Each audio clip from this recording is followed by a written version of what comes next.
맞습니다. 이 작품은 프란츠 카프카의 단편소설 판결입니다.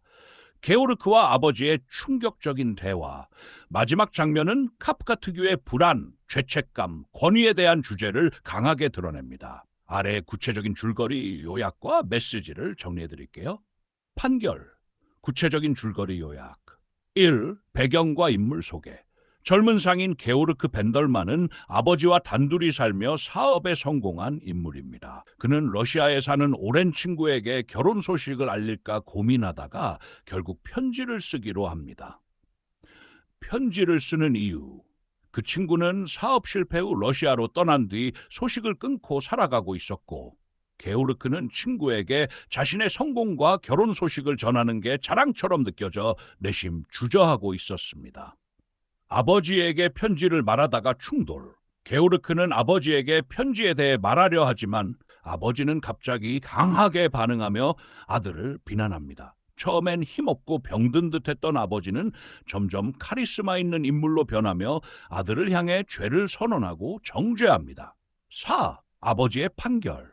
아버지는 갑자기 나는 널 유죄로 판결한다. 넌 죽어야 한다. 라고 소리칩니다. 게오르크는 이에 저항하지 않고 명령을 따르듯 다리에서 스스로 투신합니다. 작품의 주요 메시지와 주제. 1.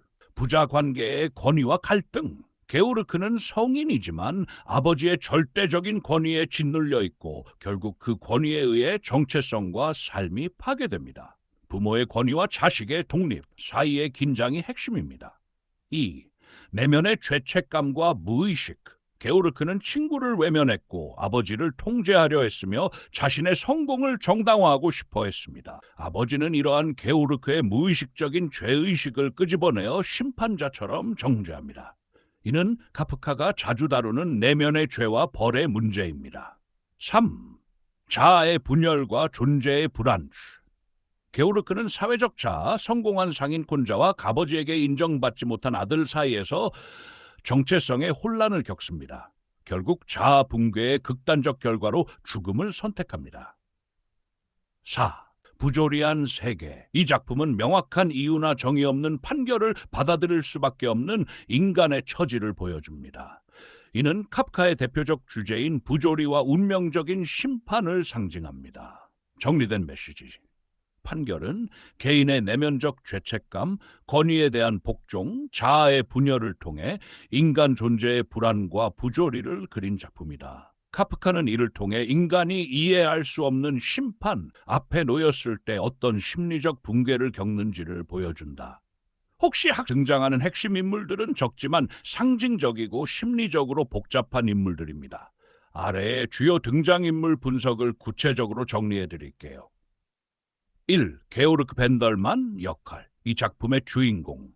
젊고 성공한 상인으로 아버지와 함께 살고 있음. 성격 및 특징. 성공한 사회인처럼 보이지만 내면은 불안과 죄책감으로 가득함. 친구에게 편지를 쓰며 도덕적 체면과 자기 위선 사이에서 고민함. 아버지에게 순종적이고 인정받고 싶어하는 자기 확신 없는 인물. 아버지의 폭력적 판결 앞에서 저항하지 못하고 자기 파괴적 선택을 함. 상징, 근대적 인간의 내면 갈등, 사회적 성공 vs 도덕적 불안, 자율적 주체 vs 권위의 복종, 외면적 질서 vs 내면의 혼란. 게오르크의 아버지 역할. 게오르크가 모시고 있는 노쇠한 아버지이자 작품 후반부에서 권위적 심판자로 돌변함. 성격 및 특징. 처음에는 병약하고 기억력도 떨어진 듯 보임. 그러나 갑자기 카리스마 있게 부활하며 게오르크를 정죄함. 아들의 내면까지 꿰뚫는 듯한 초월적 권위를 가진 인물로 묘사됨. 아들의 위선과 죄책감을 비판하고 형벌을 선고함.